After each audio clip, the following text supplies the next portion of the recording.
রেসিপির চলে আসলাম। তো এই যে এখানে পেঁয়াজ মরিচ দিয়ে ডিম ভুনা চাইতে ডালের। হ্যালো এভরিওয়ান, আসসালামু আলাইকুম।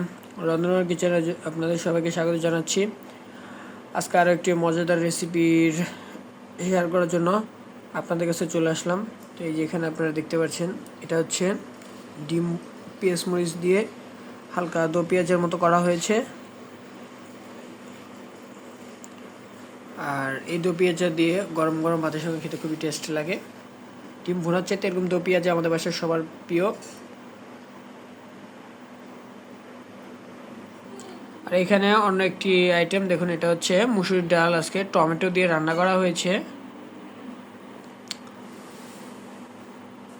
এই যে, আর এরকম টমেটো দিয়ে ডাল খেতে খুব দারুণ লাগে, খুবই স্বাদ হয় খেতে ডালের ভিতর যখন টমেটো ব্যবহার করা হয়।